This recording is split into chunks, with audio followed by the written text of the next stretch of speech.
I do want to sit there and welcome in Rodney Crable. If I'm pronouncing that, Rodney, please tell me if I'm wrong.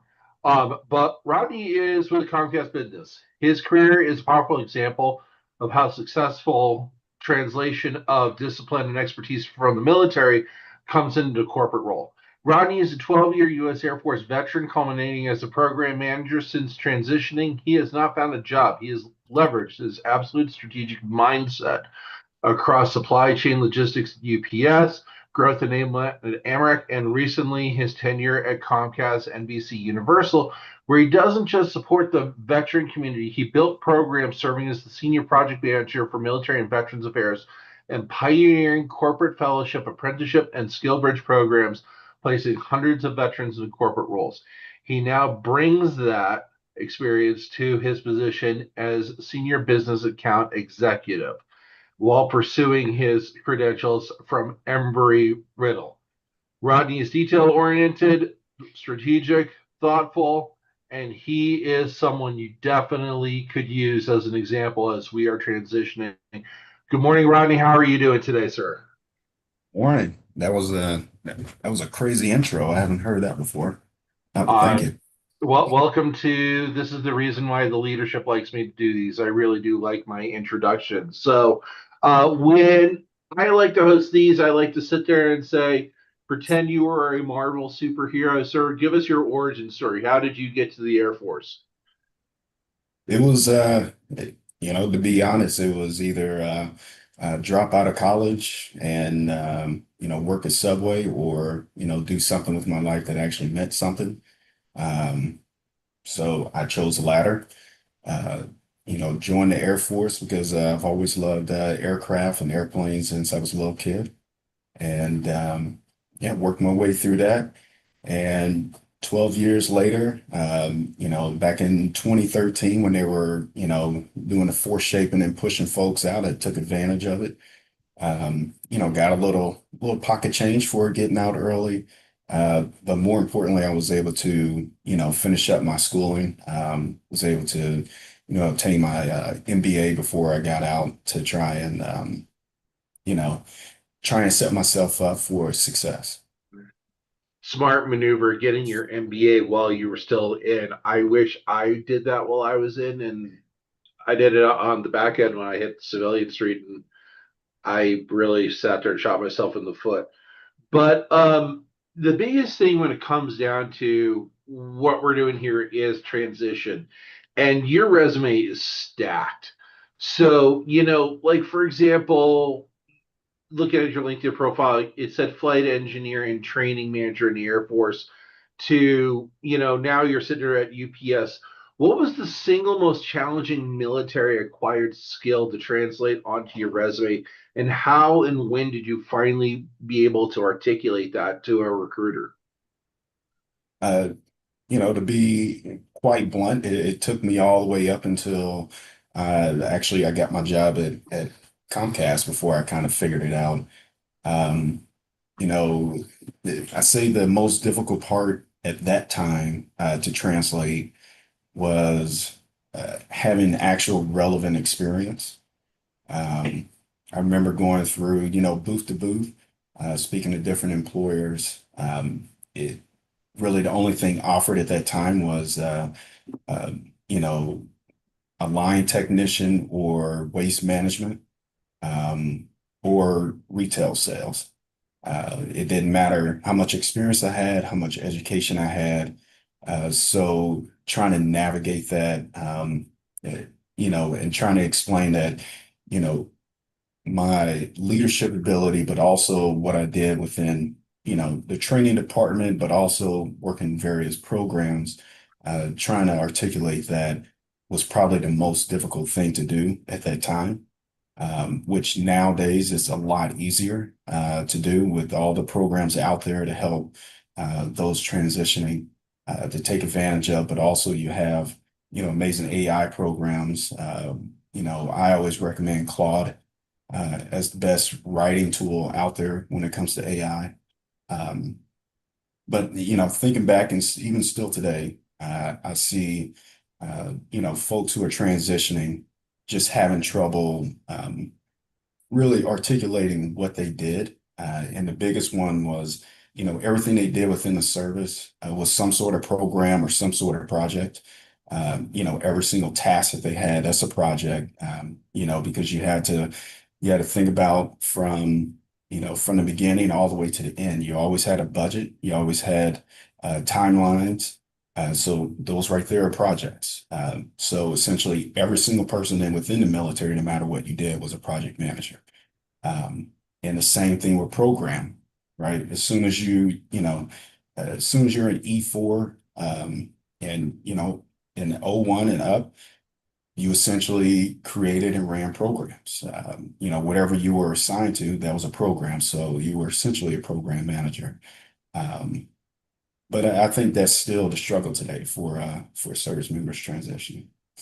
So, how are you, with Comcast Business, sitting there really trying to push the change to that narrative? Because we had somebody on yesterday that he really is working diligently in the recruiting space, prior Marine, brilliant, brilliant, brilliant recruiter. What is your tactics to try to change up that narrative to the talent acquisition teams in Comcast Business or even Comcast as a whole? It really it boils down to education for them, and that education is getting them out of their comfort zone, right, and getting them out of their bubble. Um, a lot of that's the fortunate but unfortunate thing about trying to fill out an application for a Fortune 500 company or a Fortune 50 company is that there is not a shortage of applicants, qualified applicants, right? Um, Maybe several years ago, service members had the upper leg when it came to, trying to obtain a role, but nowadays it's flipped, right? So at Comcast, trying to talk to recruiters and trying to convince them that they have to get out of their LinkedIn bubble, because a lot of companies actually don't recruit, right? They don't do recruiting, and they don't actively seek out candidates because they have candidates coming to them. um, they on any given job, at least at Comcast, there's about between 5 and 10,000 applicants, per role. So they don't have, there's not a lack of talent out there. Um, so it really the education piece, as far as changing the narrative, was one thing that we always push for, and I still push for, in my current role is to this is what you're going to get whenever you find someone with prior service or even a military spouse. You're going to get someone that has all of those hard skills and soft skills. A lot of the soft skills aren't taught, and you can't teach someone that, but it comes natural with someone coming out of the service. Um, yeah, I think that's about it. Yeah, I mean, I was chatting with someone who we work with here at Seven Eagle, and he goes, the biggest push is we're trying to get more military veterans in our organization because it's quite clear the military veterans have one skill that people from the civilian world are not bringing. It's critical thinking, and getting that challenge thought process through has been difficult for them because the recruiters sit there and say, but this person has all this paperwork, but this military veteran has the paperwork, but they say they were in the military. So that translation of skills and that education is super important. So that's where I definitely give you some kudos from there. Walk us through your day in the life as an account executive at Comcast Business, because you really are dealing, a true B2B operation support and making sure that your clients are taken care of. Like, what's your book of business like? You don't have to go into details if you don't want to, but walk us through what's your day in life. Yeah, so I will say that sales isn't for everyone. To be transparent, it wasn't for me, really. Because the first things, I thought about and a lot of people think about when it comes to, selling anything is, you feel like a used car salesman. You're always calling and bugging people to buy this and buy that. But in reality, you're actually helping folks, right? You're helping, mom and pop, small businesses, um, essentially maintain what they're doing and also grow, which everyone knows that small businesses is the backbone to America. So, I kind of take that seriously. My day to day really is, doing the fun part of all the admin, which is, running reports. But at the same time, I'm always checking out Facebook. I'm always checking out LinkedIn. I'm working with the local chamber of commerce to try and find those veteran-owned small businesses, which I personally do that on my own. To go in and have those conversations about, hey, what is your business looking like? Have you thought about marketing? What does that look like? But also, what does your technology look like? And that's because technology is advancing and growing every single day. With the cyber threats that are out there, are real. And unfortunately, our veteran-owned small businesses don't take that serious. And they're the number one, businesses that are targeted when it comes to cyber crime. So that's something that I try to do. I try to educate, the small businesses out there and, hopefully get some wins. So you're not sitting there really putting on the hard sell, which is something that I do appreciate. I have a background in sales enablement. And that's the one thing that I really do push on when I'm training salespeople is that it's more of a collective partnership more than you're sitting there trying to do this because there are some organizations out there. I'm in Denver and I'm 10 minutes away from Spectrum, and some of their salespeople are literally trying to go after the Cadillac because they don't want the steak knives. If for those of you who have sales experience, you probably know what movie I'm talking about there. But that's really fascinating. So when it comes down to that educational aspect with these potential clients and your existing book of business, well, like what exactly are you really honing in? You're absorbing to learn and understand, but like where is that balance? Are you doing a lot of cyber stuff? You doing infrastructure? Like what where is that breakdown for you right now in your day in the life of your product line? Most of it is, most of it is really infrastructure, kind of thinking about it. So unfortunately, a lot of small businesses like to they think really small and they have tunnel vision. They want to find the cheapest and the fastest, which actually doesn't exist. Right? You can have the cheapest service out there, but it's not going to be reliable. Right? And then you can have the most reliable, but it's obviously not going to be the cheapest. Case in point, Comcast is not the cheapest when it comes to internet services or their cybersecurity.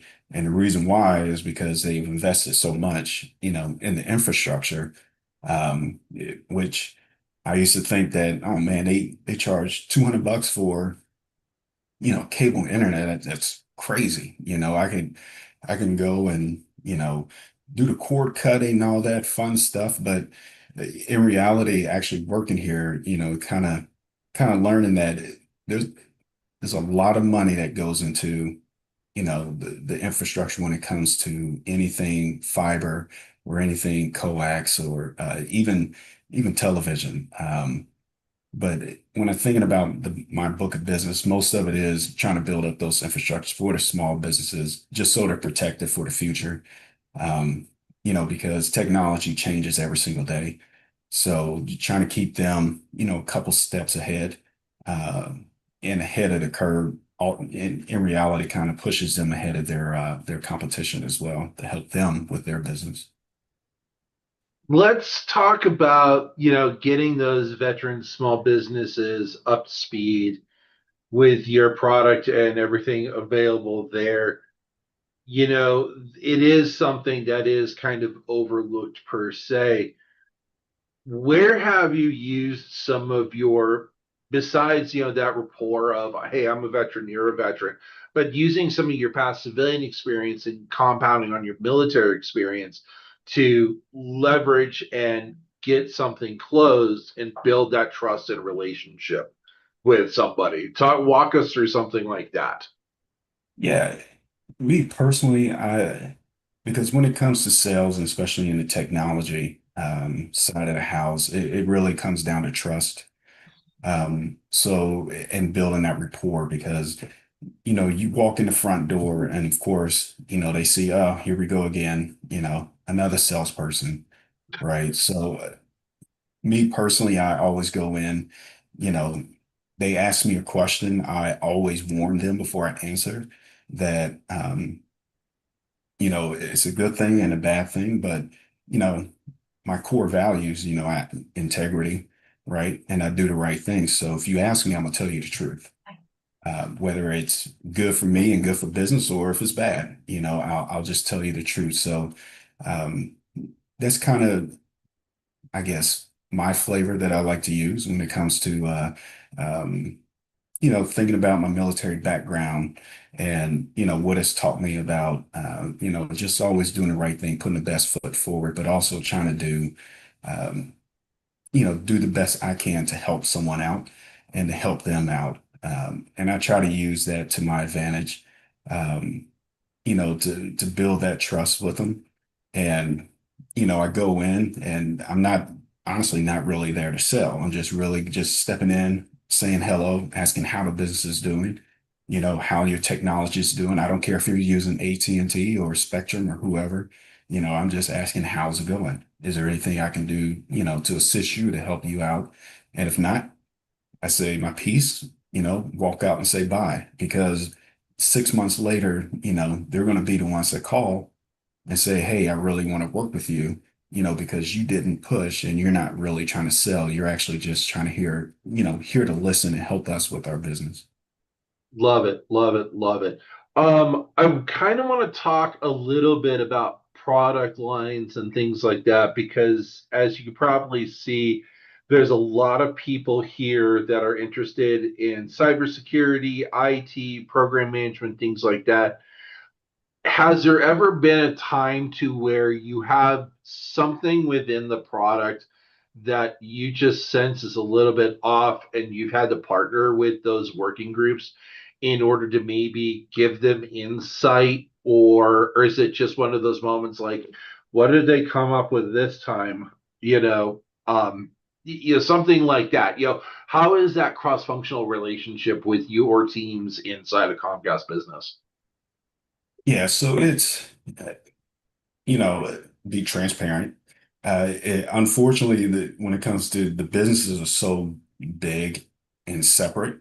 So me personally, from my previous role, working with a lot of the IT folks up at headquarters, um, and their cyber teams and the product development teams, just having those relationships. The biggest thing is that I just take the time, out of my own calendar to attend what we call town halls, where the product development teams will get up and they talk about the latest and greatest, what they're working on now and what they're working on for the next 3 or 4 quarters. Um, because I know a lot of folks on here are probably, thinking IT and thinking cyber, um, which, Comcast is, you know, probably one of the better places to go when it comes to that. Um, and I always try to stress to people and, have stress to them that, don't always go to the comfort places, right? Everyone wants to go to the Boeings and the Lockheeds and, the Raytheons and all that fun stuff. But, there's a whole world out there when it comes to IT and cyber. Um, and, Comcast is one of the largest ones out there. And they're because of that, they're extremely strict and very picky about, the type of certifications that they want and type of certifications they need for certain teams and certain products. But it's actually kind of cool, you know, to to be able to reach out and kind of see what they're working on and listen in on those conversations whenever they're talking about the future the next year with the various speeds that they're looking to achieve. Yeah, that's awesome, and that you're right. There's the Boeing's, there's the Lockheed's, there's other guys. There's actually a few people here that I have mentored, and they've asked where I come from. I came from the SAS space, so like looking at payroll companies, for example, they're a really good example of needing a lot of it. Fintech space. I had a conversation with someone earlier this week that was in the digital sports bet booking, and imagine the cybersecurity needs for there, but also look at some of the experience that you bring to the table, and finding that really kind of well balanced, blend of skills for civilian recruiting. This has been a hot button issue with some of our guests, and I wanted to get your 2 cents opinion. The value of certifications. You got your HR credentials after completing your MBA. And what do you think? What is your opinion on the practical weight of certifications versus advanced degrees? It, I will say a lot of, well, at least I can only speak for Comcast, but they really don't focus on advanced degrees, honestly. You know,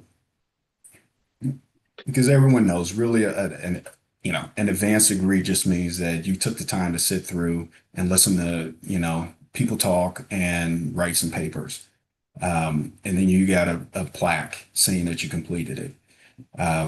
What Comcast really focuses on is, if you're going into a specialty field within technology, so anything with cyber detection and threat management or anything within IT, they will want you to have some sort of certification for that specialty. Um, and I try to educate folks, it's great that you have your Google Cyber and all that. Uh, but to be honest, that will not get you too far, within an IT company, uh, because those are just beginner, right? You need to focus on the specialty type of certifications, like the Pythons and all that SAS and all the other acronyms out there for the cyber and IT type of infrastructure certifications. But I always tell people, whatever you're trying to focus on, uh, go for those certifications. Uh, you can always get your foot in the door a lot easier and faster with certifications versus an advanced degree.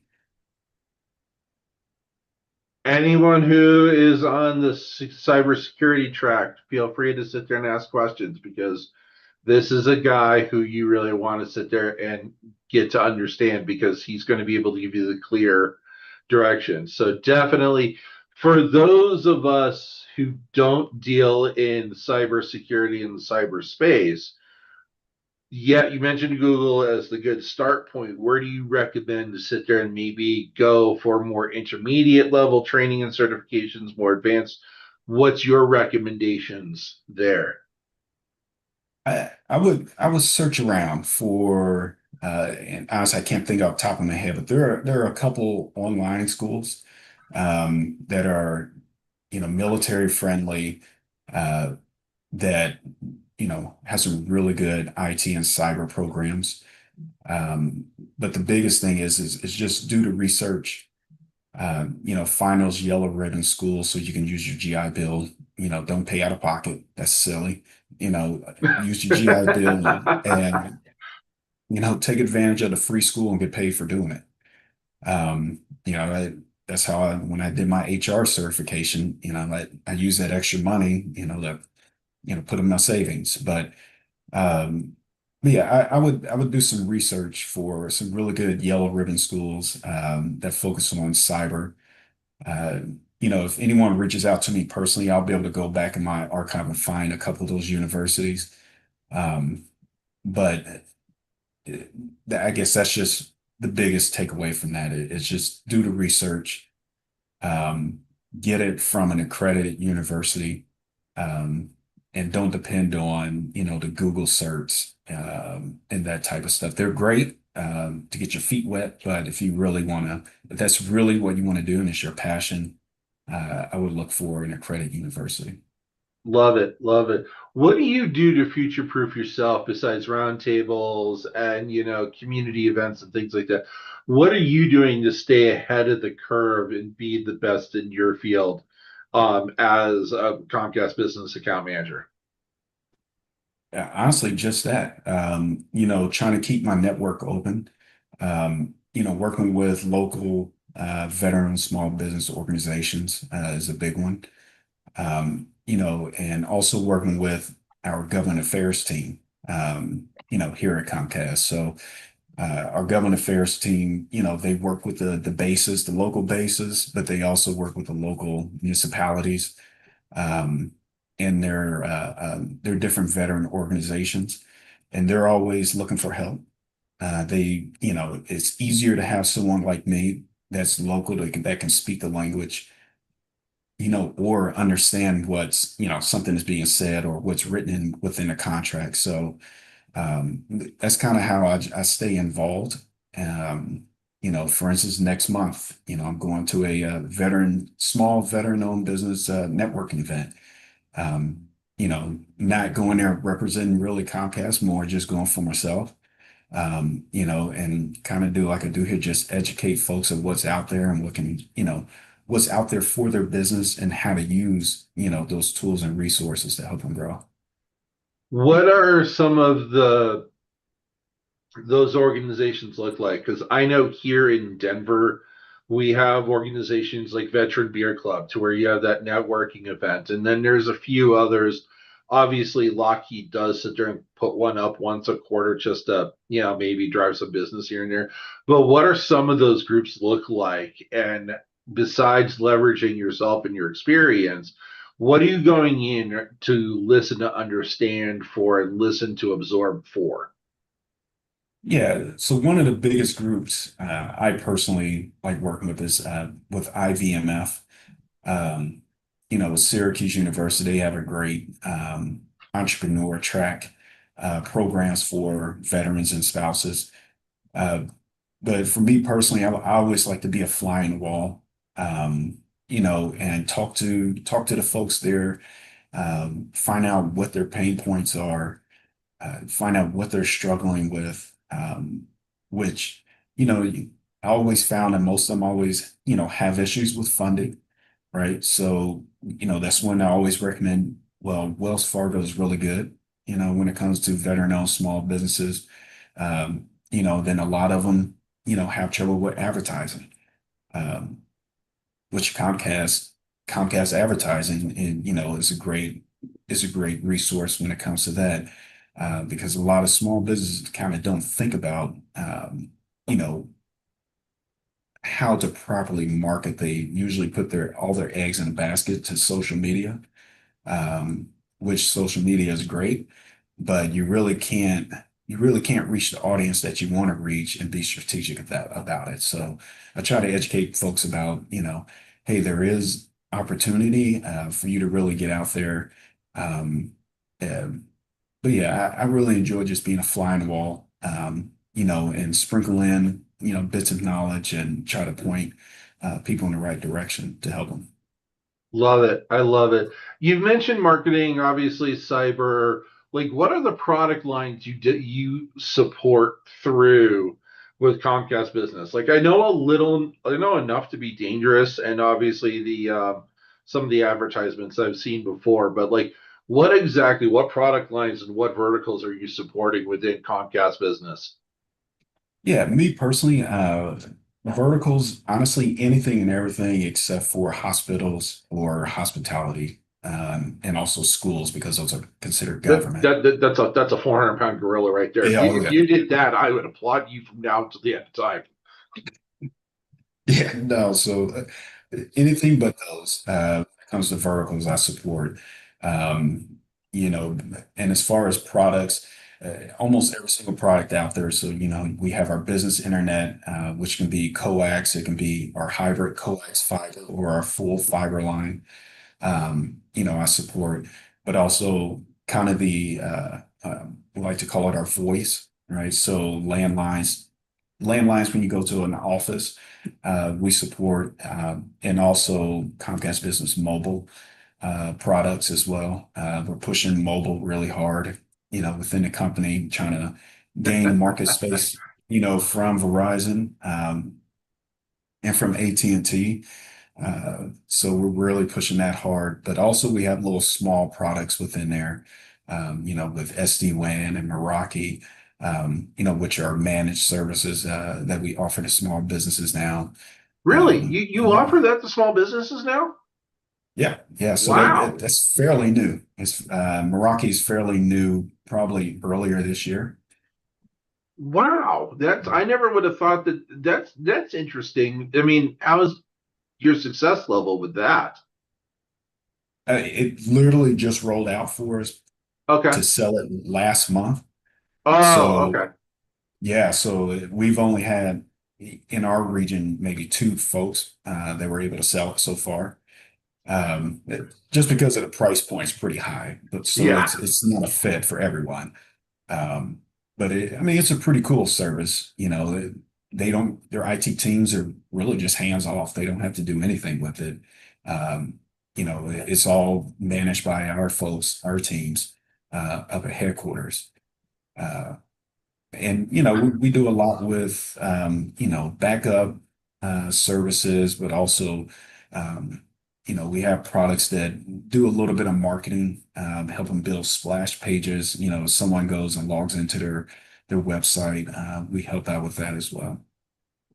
That's really, I want to bring you back a year from now and I want to sit there and ask you about your success rate because that's going to be an interesting market that if you're operating that small business, that's really impressive. You know, you I want to kind of pivot on to your fellowship program experience and what is we've talked about this over the past couple of days, but your 2 cents on this. What is the number one reason highly qualified military veterans are getting passed over for roles? And besides AI and besides getting that additional experience you've already talked about, what are some other things that they can do to avoid those pitfalls?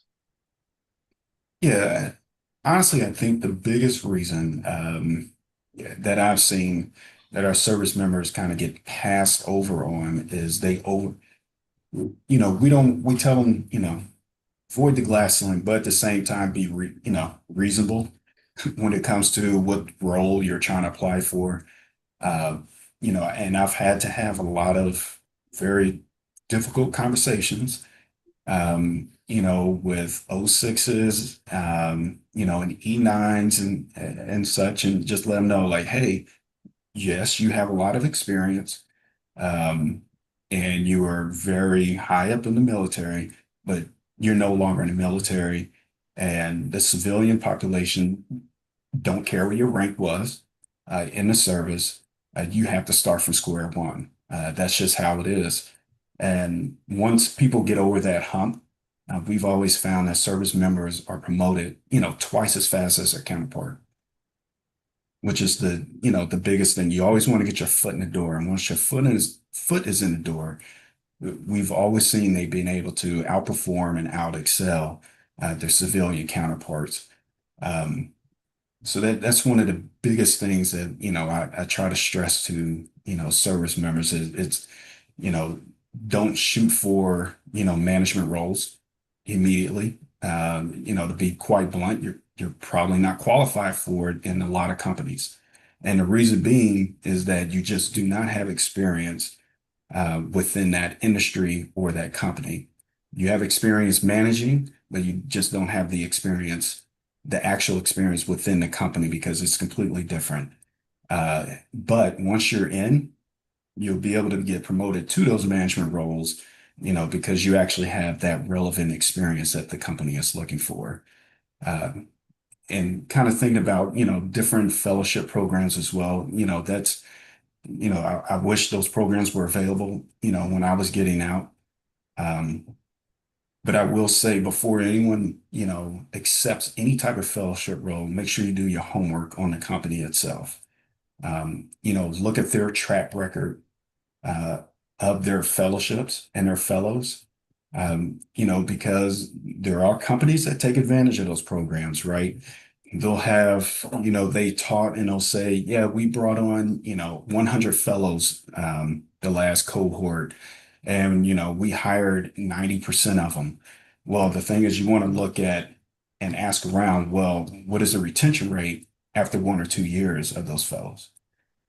That's the key right there. Love it. So, you want to find those companies who, you know, every cohort, they might only take 1 or 2 fellows because you know those 1 or 2 are going to stay with the company. So don't go for the glamour and the shiny and, oh, you get paid 6 figures. Well, more than likely, you will not last at the company, or the fellowship, isn't what it says it is. Um, that's just my, honest opinion. Just make sure you do your homework when it comes to the fellowships. Network within LinkedIn, and ask, different service members who were fellows at those companies, and ask for their honest opinion, offline, honest opinions about the fellowship and the company. Just don't jump to or run to, the big names who offer high paying jobs. I like that. I like that a lot. And you brought up an interesting point because we do have a combination of E's and O's in this group right here. And I think I'm the only warrant officer, but I've been out for 10 years. So, do you see a strategic break point to where companies do sit there and get to a certain pay grade? You mentioned going all the way up to E9. That's obviously its own beast, but do you see like O5s and O6s having a little bit more of an easier leverage point? Or is it any grade whatsoever? Hey, truthfully, Comcast is really good at turning a blind eye to rank. Um, I personally have seen more success of E7s and unders within the Really? company. Yeah. Love it. Love it. Uh, and I think it's because most of the E7 and under within cyber and IT actually have the proper certifications. Um, and they have, the proper relevant experience actually doing those type of jobs and roles. Nothing against the officers, but that's just what I've seen because they go through the interview process. And when it comes to cyber and IT roles at Comcast, they'll have to actually do hands-on um, type of work during the interview. And that's where our enlisted kind of shine within the company. John, you just said it right there, 100%. And troubleshooting experience on various platforms. I was going to Yeah. sit there and shout you out, John, because you're sitting there getting all those certifications as you're transitioning. So there you go, right there. The one thing that I have seen in the past with veterans that I've mentored, as well as you've probably seen it as well, is that some veterans do struggle when they're in those interviews is the why us question from either the talent acquisition team or the hiring managers. Like, what is your thought process on being able to come up with that high impact strategic answer that truly resonates with an organization beyond sort of those standard responses? Yeah, I would do the homework, right? I would go on, LinkedIn and see what the company does, um, you know, and read those business reports as well. Whenever they have their quarterly business reviews, go through and read that. See what the company is struggling with, see what they're successful with, and then kind of put yourself in in their shoes of working with that company, so that your value statement whenever they ask, why us, you know you're confident and you're able to talk in their language. You're able to say, for instance, like with the Comcast, that as a service member, I was really attracted to the company because the founder, of Comcast, Ralph Roberts, was a Navy veteran himself. Um, you know, he worked right there at the Philadelphia shipyard during World War II. So, A lot of people don't know, Comcast is a veteran-owned business.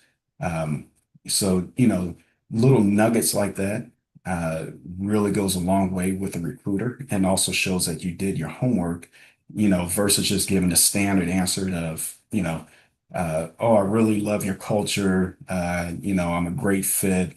But if you're able to speak on, hey, I really love the core values, you know, to include this, and this that, that your teams do, on the side, but also I see I'm a great fit for, XYZ project that I saw that, the CEO had mentioned in the last quarterly review. I love it. I love it. I love it. We're coming up on time unless anyone here has any questions. So, you mentioned leveraging your network and things like that.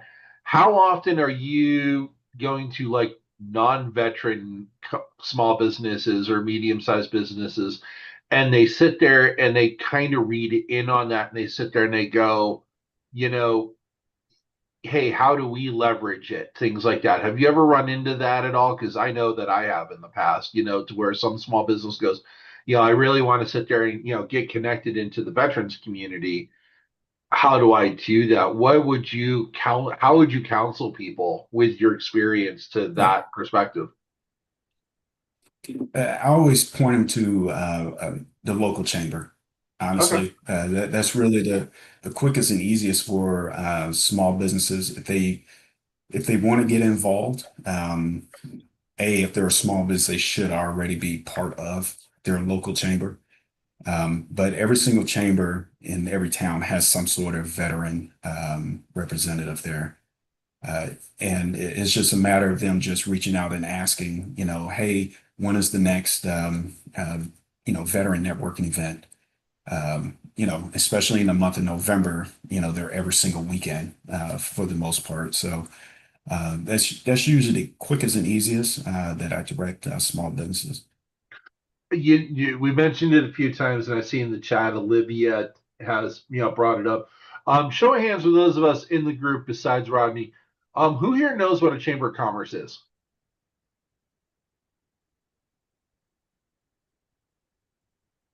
Play, just go ahead and educate us. Well, okay, I got a few thumbs up, a few hands. Fantastic. Rodney, your perspective. Why don't you explain that to them? Because I know it, you know it, but what is a chamber of commerce for those who do not know what that is? And how do people leverage that? Yeah, just real high level 30,000 foot. It's really at your local, every single town, right, has a city hall. And within that city hall, there's some sort of small business office. They're usually hiding in the corner, dusty. But that's where small businesses go. They can get their permits to start and create a business, but it's more importantly, it allows them to sign up and register to basically stay connected, right? It's their connection point and their networking point for other small businesses within that small town. And it also allows them to have access to, various financing. I know some towns do that, different financing, education tools. There's always some sort of, event when it evolved around, connection or marketing I've seen. But a lot of it seems like it's around financing because that's usually the struggle for small businesses. But it's just really a connection point for small business to basically just kind of grow within their town. So it's a resource that I would say that probably 20% would probably utilize for there. All right. I do want to sit there and sorry, I'm reading the chat right now. My apologies. Community events. Yep. Bingo cards. I like that. That's a good idea, Olivia. Maybe Olivia, who's one of our go-getters here, sat there and said our chamber would do community events where you'd stop by so many local businesses to win a bingo card for various gift cards and things like that. So That's that's an interesting one. I like that. Olivia, where do you come from again? I apologize. Where's home for you? I was from a suburb in like the Chicago area, but my town was a pretty small suburb, like 8,000 people. So there's probably a network of maybe 50 businesses locally. There you go. I mean, the good example. Ms. Monique, go ahead. Go ahead and ask your question, ma'am. Hello, Rodney. I have kind of a off-topic question, but I was wondering, um, I learned about net neutrality, and that was through my business degree, and I was wondering, since Comcast is such a big company, have you been involved in any of like lobbying, FCC? Have you seen in your role if um, the that those topics have took a lot of your time as an account manager? It, thank goodness, no. I didn't have to deal with that. No, when it comes to the FCC or any type of regulations, that's what our government affairs team deals with. Each we're kind of broken down in division and regions. So within the South region there, we have our own government affairs team that handles any type of lobbying. We do have a full-blown, lobbying group within that lives in DC, and they're always at Congress, or always writing bills, and are, always working with different Congress members there to try and in the Senate to try and get things passed that benefits Comcast. But yeah, luckily I don't have to deal with that. We have a whole team. Okay, thank you. So government affairs, they're only dealing with government. Like, oh, I'm sorry, I'm not going to ask that question because John sits there and comes in. Go ahead, sir. You can ask. You can go away, fire away, Clay, if you want to. No, this is for you, man. Don't sit there and say, this session's for you, sir. All right, fair enough. Well, thank you, Rodney, for coming on with us today. As I'm transitioning, I'm really beginning to understand the power of the network. So my question for you, sir, is, in your experience, how active are business professionals on platforms like LinkedIn? I would say very. That's honestly the number one professional platform out there, in my opinion, other than in-person networking events, which obviously in person, it's ranked number one. But when it comes to platforms, LinkedIn, I definitely take advantage of those, and make sure you take the take classes on how to set up your LinkedIn profile. Um, you know, they're out there. I know Hiring Our Heroes does classes on them. And I believe IVMF does classes on them as well. But make sure you pay attention because, with everything, there's algorithms, and they live within LinkedIn, right? And a lot of service members kind of get lost in the sauce. And their profiles don't stand out. And when, recruiters are looking for, a certain type of person for a role, and you can be the most qualified out there, but if your profile just isn't set up properly with the proper keywords, and also profile picture, I don't know how many times, we'll see service members posing, while they're deployed, or, with fish while they're fishing or something, strange like that. Like, have a professional headshot picture, and then make sure you have a professional background as well. And, take advantage of AI, like I said, when it comes to writing, I always recommend Claude, Claude. Make sure you use it. Learn how to put in the proper, questions in there, within the program so that you get the proper responses, and it'll help you write your profile. But definitely take advantage of LinkedIn. Join the groups, as many as you can. There's every single professional group out there. There's cybersecurity groups I've seen. There's IT groups. If there's a company you're interested in, join that company as well, so you can kind of stay up to date on what they're doing. Awesome. Thank you, sir. Yep. All righty. Does anybody else have any more questions for Rodney? Going once, going twice. Well, my last question is always the one that I like to end with is looking back on your civilian career in your transition, what would be the advice that you would give to you as you were transitioning out, hitting the civilian market that would have really amplified you getting to the role that you're in right now? What would you say to your younger self? It would have been have a proper focus on exactly what I want to do. And it's that instead of casting a wide net, kind of narrow that focus down and take advantage of LinkedIn. Um, I definitely didn't do those, so I struggled early on. Uh, but those are the biggest, things and advice I can give anyone is, make sure you have a focus and know what you want to do when you grow up. Even when people say project manager or program manager, I'm like, well, that's anything and everything. What type of project manager you want to be? Which department do you want to work in within project management or program management? So kind of have that focus. Um, and once you do, it makes life a lot easier. It would have made life for me a lot easier to try and find the role that I was looking for. Love it. I love it. I love it.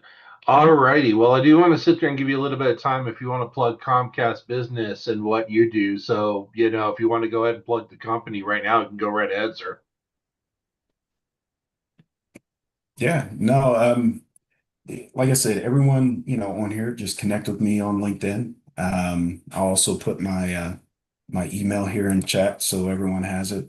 If anyone has any questions, about transitioning, about what it's like or how to, network within Comcast, always reach out, let me know.